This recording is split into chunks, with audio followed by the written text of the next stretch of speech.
Hey everyone, and welcome. Today, we are diving into something I'm really excited about, a game called Decimal Factory. It's this amazing, super low prep tool that's designed to completely change how your students talk about, and more importantly, understand decimals. So if you're looking for a way to get beyond the worksheet and spark some real math conversations, you are in the right place. We've all been there, right? You're in the middle of a lesson on comparing decimals, and you can just see the eyes starting to glaze over. Sure, maybe they've memorized the rules, but is that deep number sense? Is it really sinking in?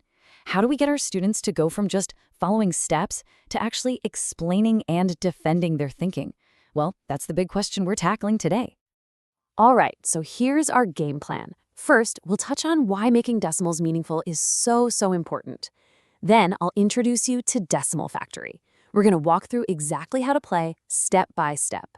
Then comes the best part. We'll see some of that awesome math talk in action. And finally, we'll brainstorm all the ways you can bring this right into your own classroom. So let's set the stage here. Why do we even need a game like this? What's the problem we're really trying to solve? The biggest hurdle is that our kids often see a decimal as just two different whole numbers with a dot in the middle. They might know the rule to line up the decimals, but they don't always get why 0.7 is actually bigger than 0.59, even though 59 looks way bigger than 7. Rote practice is okay for procedures, but it almost never builds that genuine number sense they need to think flexibly. And that is where our solution comes in. So let's meet the game that's designed to tackle this exact challenge, Decimal Factory. The magic of this game is how simple and powerful it is. It's hands-on, which is fantastic for our visual and kinesthetic learners. And for us teachers, it's incredibly low prep. You just print, cut, and you're good to go. But really, the most important thing is that it's built from the ground up to get kids talking and to build real number sense by focusing on the why behind the numbers. So you're probably wondering, okay, how does this actually work? Let's walk through the super simple step-by-step guide to get a game of Decimal Factory going. The goal is really straightforward and it ties perfectly into our 5th grade standards. Players are just looking for connected chains of numbers on a grid that go in ascending order, so from smallest to largest.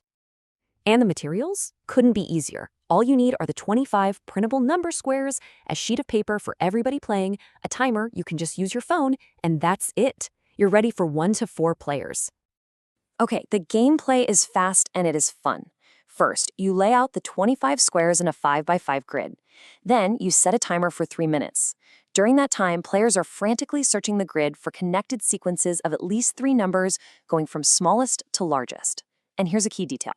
Connections can be vertical, horizontal, or even diagonal, so it really gets them thinking. They write down every single path they find. When the timer buzzes, it's time to score. Now, the scoring system is pretty clever because it encourages them to think deeper. A short path of 3 decimals gets you 1 point, which is great, but the points go up the longer the sequence gets. This really pushes students to find those longer, more complex paths, which of course requires more reasoning. After 5 rounds, player with the most points wins. Okay, now for my favorite part. The game is fun for sure, but where does the real deep learning happen? It happens the moment students start talking to each other. Let's listen in on what a sample round might sound like and hear that authentic math talk. The secret weapon here? It's giving students math talk sentence starters. Think of these as little conversation guides. They're simple prompts that help kids put their thinking into words. So instead of just saying, this one's next, they're guided to explain why it's next using real math language. So let's imagine we have 2 students, Alex and Ben, checking their work. Alex might kick things off by explaining his strategy. He could say, I started with 0.08 because it's the only one with 0 tenths. See, he's not just picking a number at random. He has a clear mathematical reason for his choice. Now, Ben doesn't just nod and accept it. Using one of those sentence starters, he asks for more information. This isn't about being right or wrong. It's about understanding. He asks, can you explain why you put 2.56 next instead of 1.05? He's inviting a deeper math conversation. And here it is, the payoff. Alex doesn't just say, because it's bigger. He explains his reasoning. I compared the decimals by looking at the tenths place. Since 5 is greater than 0, 2.56 is larger. He's using his knowledge of place value to justify his answer. This is the exact kind of thinking we want to make visible in our classrooms. And then Ben can confirm it. I agree with you, because when we compare the tenths, 5 is larger. That makes sense.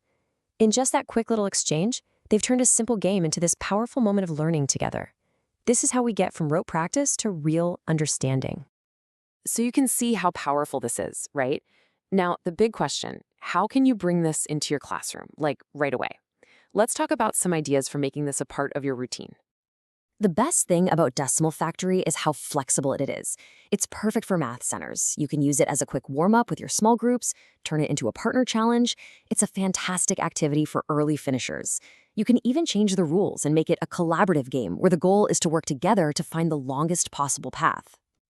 And it is so easy to differentiate. For students who need a little more support, you can simplify it with a smaller 4x4 grid, or maybe only use decimals to the hundredths place. And for those who are ready for a challenge, extend it. Add decimals to the thousands, or even throw in some negative numbers. The core game stays the same, but the complexity is totally adjustable. So what's the real impact? Well, a student reflection from the source material just says it all. This game helped me see that comparing decimals is like comparing fractions with the same denominator. Wow. I mean, that's it, isn't it? This game isn't just about ordering numbers, it's about building those deep conceptual connections. When a student makes a leap like that, you know real sticky learning has happened. So what do you think? Are you ready to stop drilling and start playing? Ready to fill your classroom with some laughter, some logic, and a whole lot of lively math talk? Give Decimal Factory a try and just watch your students build real decimal fluency, one game at a time.